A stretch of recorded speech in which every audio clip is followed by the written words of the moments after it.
The accusation. The morning sun cast long shadows across the dusty main street of Copper Ridge, Arizona territory, as angry voices rose from the town well. Thomas McKenna rode in from his ranch on the outskirts, his weathered face creased with concern as he watched the growing crowd surrounding a young Apache woman. "She poisoned our water." Sheriff Dalton's voice boomed above the murmur of townsfolk.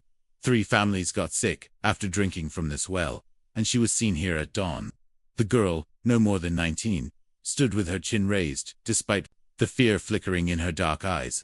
Her name was Ayanna, meaning eternal blossom in her native tongue, though few in Copper Ridge bothered to learn it. She wore a simple cotton dress, a concession to the white man's world she navigated daily as a seamstress in town. "I came only for water," Ayanna said, her English clear but accented. "Same as every morning for 2 moons now." Thomas dismounted, slowly, his spurs jingling against the wooden planks of the boardwalk. At 34, he was a man carved by solitude and hard work, his ranch struggling like most in these harsh lands. But, unlike many of his neighbors, he'd learned to judge people by their actions, not their blood. "What proof do you have, Sheriff?" Thomas asked, pushing through the crowd. Sheriff Dalton's mustache twitched with irritation. "Don't need proof, when common sense tells the story. Indians know plants, no poisons. She's been coming to town regular-like, probably planning this." Mrs. Henderson, the schoolteacher, clutched her shawl tighter. "My little Mary was burning with fever all night." "If that girl..." "If what?" Thomas interrupted, his voice steady but firm. "If she wanted to harm this town, why would she do it where everyone could see her?" The crowd shifted uncomfortably. Thomas had a reputation for fairness, even if his isolation made him odd in their eyes. He lived alone on his ranch, spoke little in town, and kept to himself traits that made him trustworthy. To some, suspicious to others. Ayanna's eyes met his for a brief moment, gratitude flickering there before she looked away. She'd seen him before, the quiet rancher who nodded respectfully when their paths crossed, who never stared at her with the mixture of fear and contempt she'd grown used to. "The sickness could come from anywhere," Thomas continued. "Bad meat, spoiled milk, even the dust storms we've been having. Or Apache witchcraft," muttered Jake Morrison, the blacksmith. "Everyone knows, they got ways." The temperature seemed to rise with the tension. The Arizona sun beat down mercilessly, and tempers flared like kindling in the heat. Thomas could see the fear in their faces, fear of the other. Fear of things they didn't understand. Fear that made good people do terrible things. "There's been no witchcraft," Thomas said firmly. "And until you have real evidence, you can't. "What?" Sheriff Dalton stepped closer, his badge catching the sunlight. "Can't protect this town from threats. That's exactly what I can do, McKenna, and I will." The crowd pressed closer around Ayanna, their faces a mix of anger and fear. She stood straighter, drawing on the strength her grandmother had taught her, the strength of her people who had survived in this harsh land for generations. Thomas felt something shift inside him, a recognition of injustice that he couldn't ignore.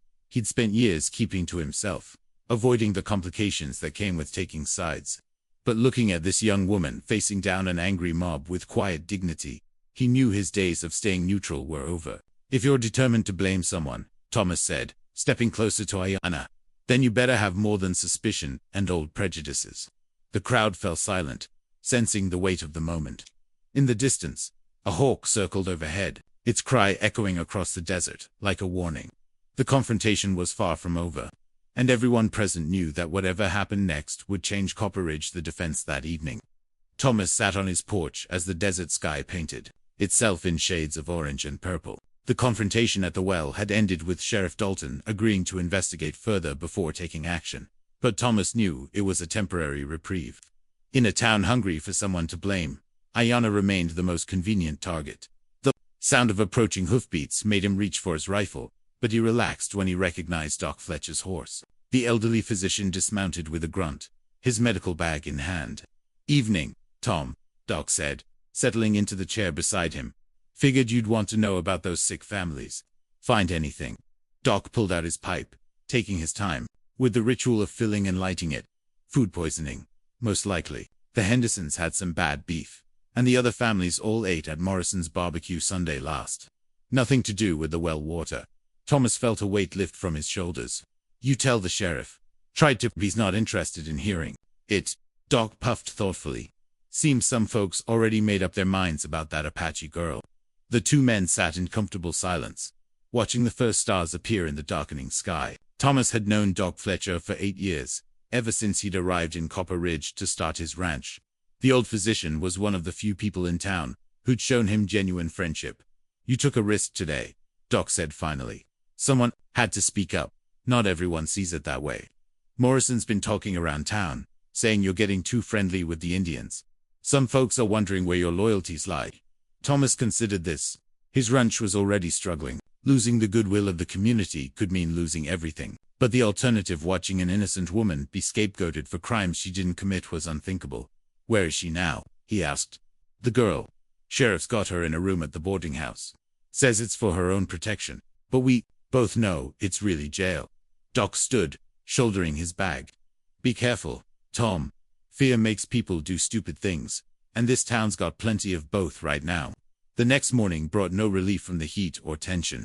Thomas rode into town for supplies, noting how conversations stopped when he passed. At the general store, Mrs. Patterson served him with cool politeness, her usual friendly chatter replaced by meaningful silences. He was loading grain onto his wagon when a small voice called his name. Mary Henderson, the schoolteacher's daughter, approached hesitantly. She was 8 years old, with pigtails and a sprinkle of freckles across her nose. "Mr. McKenna, Mama says I shouldn't talk to you, but I wanted to say thank you."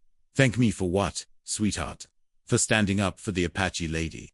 She made me a pretty hair ribbon last week, and she was real nice. I don't think she'd poison anybody." Thomas knelt to the girl's level. "What do you remember about getting sick, Mary?" "My tummy hurt real bad after Sunday dinner. Papa brought home some meat from Mr. Morrison's, and it tasted funny, but Papa said not to be picky." She looked around nervously. "I gotta go before Mama sees me talking to you." As Mary scampered away, Thomas felt another piece of the puzzle fall into place. The timing, the symptoms, even a child's innocent observation all pointed away from Ayanna and toward the more mundane reality of spoiled food. He was securing the last bag of grain when he noticed a commotion near the boarding house. A group of men had gathered, their voices carrying across the street. Thomas tied off his wagon and walked over, his heart sinking as he recognized the signs of a brewing mob. "Time's up for playing games," Jake Morrison was saying. "My reputation's being dragged through the mud while that Indian sits comfortable in a clean room." "The doc said it might be food poisoning," offered Pete Williams, the hotel owner, though his voice lacked conviction. "Might be ain't good enough," Sheriff Dalton replied. "I got a town to protect and people demanding action." Thomas pushed through to the front of the group. "What kind of action?" "The kind that sends a message," Morrison snarled. "Indians need to know they can't just waltz into our town and cause trouble, even innocent ones." Innocent Morrison's face reddened. "You seem mighty concerned about her welfare. Makes a man wonder what's really going on." The implication hung in the air like smoke from a fire. Thomas felt the weight of every eye upon him, measuring his response, judging his character by his next words. "What's going on?" Thomas said slowly. "Is that you're about to make a terrible mistake, and I won't stand by and watch it happen." The crowd stirred uneasily. In the growing heat of the morning, with tempers already frayed, Thomas knew he was walking a dangerous line. But sometimes, he reflected, a man had no choice but to walk dangerous lines. The boarding house room was small and stuffy, with a single window overlooking the main street. Ayanna sat on the narrow bed, her hands folded in her lap, listening to the angry voices growing louder outside. She had faced hardship before her. People had endured far worse than the suspicions of frightened settlers. But the isolation was wearing on her spirit. A soft knock interrupted her thoughts. The door opened to reveal Thomas McKenna, hat in hand, his expression serious but kind. "Ma'am," he said formally, "I hoped we might talk." Ayanna studied his face, searching for signs of the duplicity she'd learned to expect from white men. But Thomas's eyes held only honest concern and something else, a recognition of shared loneliness that surprised her. "You should not be here," she said quietly. "It will make trouble for you." "Trouble's already here." Thomas remained standing, respecting the propriety of the situation, despite its strangeness. "I wanted you to know that Doc Fletcher confirmed what I suspected. The sickness came from spoiled meat, not the well." Relief flooded Ayanna's features, followed quickly by worry. Will they believe him? Some will. Others. Thomas moved to the window, watching the crowd below. Others need someone to blame more than they need the truth. "And you? What do you need, Mr. McKenna?" The question caught him off guard. In 8 years of ranching, he'd learned to live with his own company, to find satisfaction in hard work and simple pleasures. But lately, the isolation had begun to weigh on him, and meeting Ayanna had stirred something he'd thought long buried. "I need to do what's right," he said finally. "My father always said that when you see injustice, you either fight it or become part of it." Ayanna rose and joined him at the window. Below, the crowd had grown larger, their voices more agitated. "Fighting injustice is noble, but it can cost everything. I know this truth. What happened to your family?" Thomas asked gently. "The usual story. Army came, said we must move to reservation. My father chose to resist, to keep the old ways. He died for this choice, along with my mother and brother." Her voice remained steady, but Thomas could see the pain in her eyes. "I survived by learning to bend like grass, in wind still strong, but appearing weak. You don't seem weak to me." Their eyes met, and for a moment, the noise from the street faded away. In that quiet space, two lonely souls recognized something in each other, shared understanding of what it meant to stand apart from others, to carry burdens alone. A loud crash from outside broke the spell. Through the window, they could see Sheriff Dalton struggling to maintain order as Morrison and several other men pushed toward the boarding house entrance. "They're coming," Ayanna said simply. Thomas felt the familiar tightening in his chest that came before difficult decisions. He could walk away now, claim he'd tried to help but couldn't fight the whole town. It would be the practical choice, the safe choice. Instead, he turned to face her fully. "I won't let them take you. You cannot stop them alone. Maybe not. But I can try." The sound of boots on the stairs echoed through the thin walls. Thomas moved to the door, his hand resting on his gun belt not as a threat, but as a reminder of how serious the situation had become. Sheriff Dalton's voice carried through the hallway. "Now, Tom, don't make this harder than it needs to be." Thomas opened the door to find half a dozen men crowded in the narrow corridor. Morrison stood at the front, his face flushed with anger and something that might have been fear. "Step aside," McKenna Morrison demanded.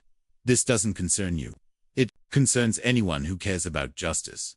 "Justice," Morrison spat. "What about justice for the families she poisoned? Doc Fletcher already told you it was food poisoning. From your barbecue." Morrison's face darkened further. "You calling me a liar? I'm calling you wrong. And if you take one more step toward this room, I'll call you a lot worse." The tension in the hallway was thick enough to cut. Sheriff Dalton moved his hand to his gun, and Thomas matched the gesture. Behind him, he could sense Ayanna preparing herself for whatever came next. "You're outnumbered, Tom," Dalton said quietly. "Don't be a fool. Sometimes being a fool is the same as being human." In the long moment that followed, Thomas thought about all the choices that had led him to this hallway, leaving his family's farm in Kansas, coming west to build something of his own, learning to live with solitude and silence. None of those choices had prepared him for this moment. Yet somehow, they all seemed to have been leading to it. Morrison stepped forward, his hand on his gun. "Last chance, McKenna." Thomas drew his weapon, not pointing it at anyone, but making his intentions clear. "Same to you." The standoff stretched taut as a wire fence in winter. One wrong move, one misread gesture, and blood would spill in the narrow boarding house hallway. Thomas could hear his heart beating, could smell the fierce sweat on the other men, could feel Ayanna's presence behind him, like a steady flame. Then, from downstairs, came an unexpected voice. "What in the Sam Hill is going on up there?" The truth revealed. Doc Fletcher's authoritative voice cut through the tension like a scalpel through infected flesh. The elderly physician climbed the stairs slowly, his medical bag in one hand and a piece of paper in the other. His presence seemed to drain some of the immediate hostility from the cramped hallway. "I've been looking for you men," Doc said, slightly out of breath. "Got some news that changes everything." Sheriff Dalton kept his hand near his gun but turned his attention to the doctor. "What kind of news?" "The kind that proves you're about to arrest an innocent woman." Doc held up the paper. "Just got word from the territorial health inspector. There's been a cholera outbreak upriver. That's what's been making people sick, all over the territory." Morrison's face paled. "Cholera started 3 weeks ago near Flagstaff. The inspector's been tracking it downstream, following the river trade routes. Copper Ridge was bound to be hit eventually." Doc looked around at the assembled men. "Has nothing to do with Wells or Indians or anything else you've been imagining." Thomas felt the tension in his shoulders ease slightly, but he kept his gun ready. Fear was a dangerous animal, even when cornered by facts. "Why didn't you say this before?" Dalton demanded. Because I just got the telegram an hour ago. Been riding hard to get here before you did something you'd regret. Doc's eyes swept the group. Looks like I almost arrived too late.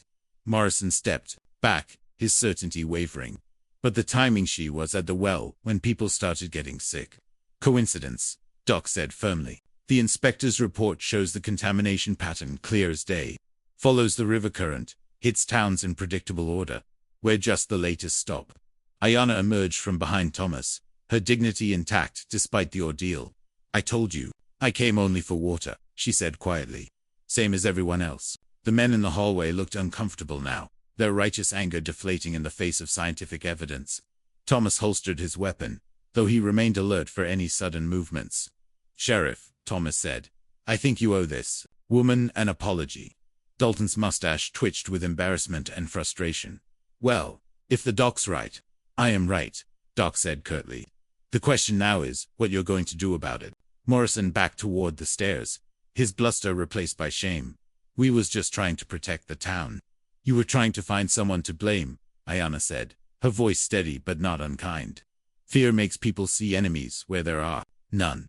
The crowd began to disperse, men mumbling excuses and avoiding eye contact.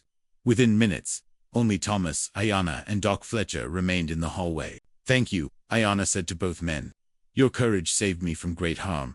Doc waved away her gratitude. Just doing my job. Science over superstition. That's what I always say. He paused, studying Thomas with interest. Though I suspect you'd have stood your ground, even without my telegram. Thomas felt heat rise in his cheeks. Couldn't let an innocent person suffer for other folks' fears. Indeed. Doc gathered his bag and headed for the stairs. I need to start treating the actual sick folks now. And I recommend you both stay clear of the main street for a while. Embarrassed people can be just as dangerous as angry ones. As Doc's footsteps faded down the stairs, Thomas and Ayanna found themselves alone in the suddenly quiet hallway. The boarding house creaked around them, settling back into its normal rhythms after the morning's excitement. What will you do now? Thomas asked. Ayanna considered the question. Same as always for life. Continue my work. Help where I can. Try to build bridges instead of walls. She looked at him curiously. And you? Will you go back to your ranch and forget this happened? I don't think I could forget it if I tried. They walked down the stairs together, emerging into the bright afternoon sunlight. The main street had returned to its normal bustle, though Thomas noticed how people's eyes followed them, conversations pausing as they passed. Your reputation will suffer for defending me, Ayanna observed. Maybe. Or maybe some folks will respect a man who stands up for what's right. They reached Thomas's wagon, loaded with supplies for the ranch. He found himself reluctant to leave, though he couldn't quite articulate why. I have a small cabin on my land, he said suddenly. If you ever need a place to stay, away from town politics, ... Ayanna smiled, the first genuine smile he'd seen from her. That is kind. But I think we both know that would cause even more talk. Let them talk. You say that now, but winter is coming. You will need the town's goodwill to survive the hard months. She was right, of course. In frontier communities, isolation could be deadly. A man needed neighbors he could count on, supplies he could buy on credit, help during emergencies. Alienating the entire town for the sake of principle was a luxury few could afford. But as Thomas climbed onto his wagon seat, he realized something had changed inside him. The isolation that had once felt like freedom now felt like a cage. The careful distance he'd maintained from other people's problems now seemed like cowardice. Ayanna, he called, as she turned to go. This isn't over. The cholera outbreak, I mean. People are going to get scared again when more folks start dying. Yes, she agreed. And they will need someone to blame again. Then we'll face it when it comes. She studied his face, perhaps recognizing the same loneliness in his eyes that she carried in her own. If you'll have the help of a stubborn rancher. For the first time in years, Thomas McKenna felt like he might not be facing the future alone, and judging by the way Ayanna's smile lingered as she walked away, he suspected she might be feeling the same thing. New beginnings. 2 weeks later, the cholera outbreak hit Copper Ridge with devastating force. What had started as isolated cases quickly spread through the tightly packed buildings of the main street, claiming lives and testing the community's resolve. Doc Fletcher worked around the clock, moving from house to house with his medical bag and his increasingly grim expression. Thomas had volunteered immediately. using his wagon to transport supplies and help evacuate the worst-hit families to cleaner areas outside town. It was dangerous work. Kalora showed no mercy to good Samaritans, but he'd discovered that his conscience wouldn't let him sit idle while his neighbors suffered. On a gray morning heavy with the promise of autumn rain, he found Ayana at the makeshift hospital Doc had set up in the schoolhouse. She was tending to Mary Henderson, the little girl who had defended her weeks earlier. The child was pale and weak, but her eyes lit up when she saw Thomas. "Mr. McKenna," Mary whispered. "Did you come to help the Apache lady take care of us?" "That's right, sweetheart. How are you feeling?" "Better. She makes good medicine tea." Ayana looked up from her work, exhaustion evident in her face. "Traditional remedies," she explained quietly. "My grandmother taught me which plants help with stomach sickness. Is it working?" "Some, combined with Doc's treatments, we're saving more people than we're losing." Thomas watched her work, noting the gentle efficiency of her movements, the way she seemed to calm patients just by being present. In the chaos of the epidemic, racial tensions had largely been set aside in favor of practical concerns. Ayana's knowledge of medicinal plants had proven too valuable to reject. "The town council wants to see you," Thomas said as they walked outside for fresh air. "They're meeting tonight to discuss the crisis." Ayana raised an eyebrow. "They want to see me. The woman they tried to arrest." Times change. Crisis has a way of showing people what really matters. They sat on the schoolhouse steps, watching the nearly empty street. Most businesses had closed temporarily, their owners either sick or caring for sick family members. The usual bustle of frontier commerce had been replaced by an eerie quiet, broken only by the occasional sound of Doc's wagon or someone calling for help. "I've been thinking," Thomas said carefully, "about what happens after this is over." "You mean if we survive?" "We'll survive. Both of us." He turned to face her. "But I don't want to go back to the way things were. Living alone, keeping to myself, pretending other people's problems aren't my concern." Ayana was quiet for a long moment, considering his words. "What are you saying?" "I'm saying I want to build something different. A place where people like US people, who don't quite fit the usual molds, can find community." "That sounds dangerous. And expensive." "Maybe, but I've got land, and you've got skills this community needs. Together, we might be able to create something worth having." The afternoon rain began to fall, gentle at first, then harder. They moved inside the schoolhouse, where the sound of water on the roof provided a soothing backdrop to the quiet conversations of patients and caregivers. That evening, the town council meeting was unlike any in Copper Ridge's short history. Instead of formal proceedings, it was a desperate gathering of survivors trying to figure out how to rebuild their community. Thomas spoke about the need for better sanitation, for working with the territorial health authorities, for learning from the crisis instead of simply enduring it. When Sheriff Dalton, haggard from 2 weeks of quarantine duty, asked for other suggestions, Thomas stood up. "I propose we offer Ayana a permanent position as the town's assistant medical practitioner," he said. "Her knowledge has saved lives, and we'd be fools to let pride get in the way of good sense." The room stirred with murmured conversations. Mrs. Patterson, whose husband had died in the epidemic, spoke first. "She helped nurse my children when Doc was too busy elsewhere. I don't care what blood she carries, she's got healing hands." One by one, other voices joined in support. Not everyone was convinced, but enough were willing to give the idea a chance. When the vote was taken, it passed by a narrow margin, a ringing endorsement, but a start. Afterward, Thomas walked Ayana back to the boarding house through the gentle rain. The streets were still mostly empty, but there was a different quality to the silence, now less fearful, more peaceful. "So," he said as they reached her door, "what do you think?" "Ready to become Copper Ridge's first Indian medical practitioner. I think," Ayana said slowly, "that my grandmother would be proud. She always said that healing was the highest calling, regardless of who needed the healing or who did the work." "And what do you say?" She smiled, that same genuine expression that had caught his attention weeks earlier. "I say that some risks are worth taking, especially when you don't have to take them alone." 6 months later, as spring returned to the Arizona territory, Thomas McKenna stood on his porch watching the sun set over his expanding ranch. The cholera epidemic had passed, leaving Copper Ridge forever changed. The town had grown more accepting of differences, more willing to judge people by their actions rather than their ancestry. Ayana had become not just the assistant medical practitioner, but a bridge between the white community and the Apache people who still lived in the surrounding areas. Her small clinic, built on land Thomas had donated at the edge of town, served patients, regardless of their ability to pay or the color of their skin. As for Thomas himself, he'd discovered that loneliness was a choice, not a condition. His ranch prospered with the help of workers from multiple backgrounds, and his friendship with Ayana had deepened into something that looked very much like love, even if they were both too cautious to name it yet. The sound of approaching hoofbeats interrupted his thoughts. Ayana rode up on her new horse, her medical bag secured behind the saddle, returning from a call to help deliver a baby at a homestead 20 miles north. "How did it go?" Thomas asked as she dismounted. "Mother and child both healthy, a boy there," naming him Thomas. "Thomas, after the man who taught them that courage isn't about being unafraid," she said with a smile. "It's about doing what's right, even when you are afraid." They stood together on the porch, watching the stars emerge in the darkening sky. In the distance, a coyote called to its pack, and somewhere in town, a baby cried, the sound of life continuing, of communities growing and changing and finding their way forward. "What are you thinking about?" Ayana asked. "The future," Thomas replied. "For the first time in years, I'm actually looking forward to it, and in the gentle desert evening, with the woman he loved beside him, and a community they'd helped heal spread out below them."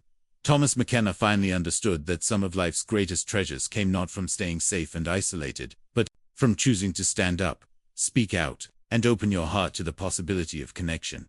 The Apache girl had never poisoned the well. Instead, she'd helped heal an entire town.